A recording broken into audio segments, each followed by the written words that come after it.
Economics Director at Desjardins. Let's get more on the tax proposals in this fall economic update. We're joined by Ameer Abdulla, tax partner at EY Private. It's great to see you. Thank you. Thanks for having me. As a tax professional, what particularly interested you with this update? Yeah, certainly as a tax person, we saw a number of things that were introduced today that maybe have been leaked a bit earlier, and so I had a bit of time to read. Certainly the enhancements to the Scientific Research and Experimental Development Program, so the SR&ED, really designed to invest, to motivate investment in capital, designed to invest in research and development in this country. And that program has been expanded.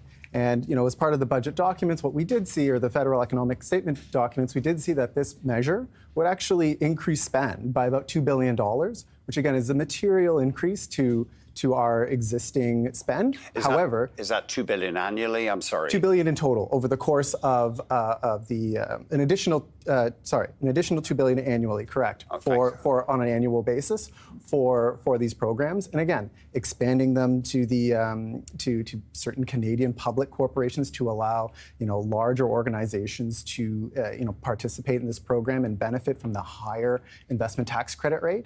And in addition, expanding the thresholds to participate in it from $3 million up to $4.5 million, right? So there's a very powerful things. But the Mounties, the RCMP, are looking into some aspects of scientific support from Ottawa and credits. Is this the program that's caught up in that investigation? I don't know for sure if this program specifically is caught up in that investigation, but certainly this has been a flagship program for Canada for many years. So in addition to that program, another really big addition to the tax benefits to corporations this year would be the extension of a number of programs and incentives that were designed to be sunset. So specifically the accelerated depreciation and immediate expensing programs.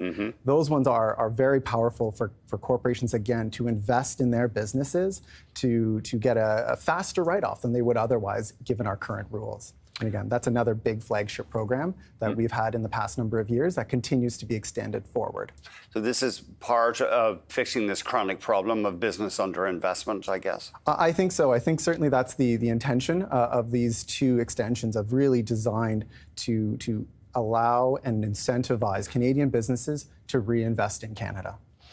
The big deficit for last year, I know that's you're not a fiscal economist primarily, but it's a lot more red ink than the government had projected. Absolutely, it is a lot more red ink than the government had projected. I think it was $61.9 or $62 billion for the 23-24 fiscal year, projected up to be $48.3 billion for the 24-25 year. Again, a lot more red ink than anticipated, and certainly a bit more than even the guardrails that the government had set up for itself, really to cap the deficit at $40.1 billion, and also try to maintain and even improve the debt to GDP ratio.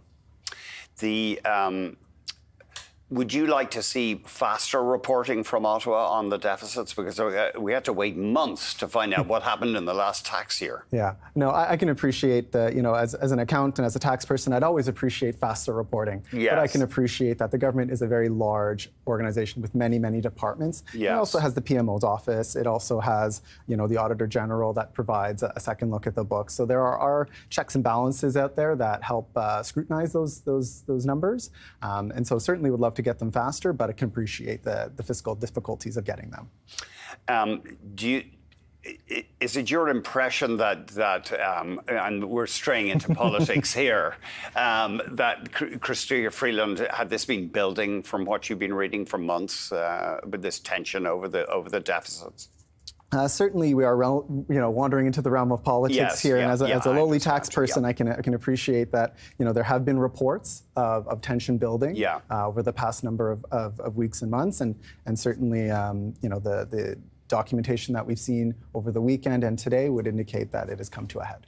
What have you heard much about companies having accounting headaches with implementing this 2-month GST or sales tax holiday? Absolutely. We've been hearing a lot of accounting systems, IT issues of implementing this GST holiday.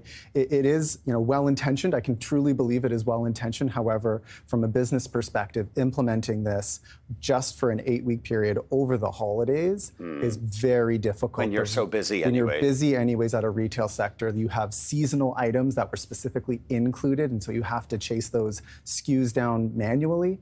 And so there have been, certainly from my clients and what I've heard broadly, many, many late nights from many, many folks in finance departments, across Canada, coast to coast to coast, trying to implement and really do the right thing of making sure that they're compliant.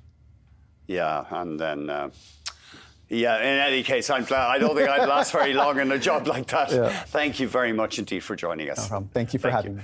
Ameer Abdulla, tax partner at EY Private. Thank you very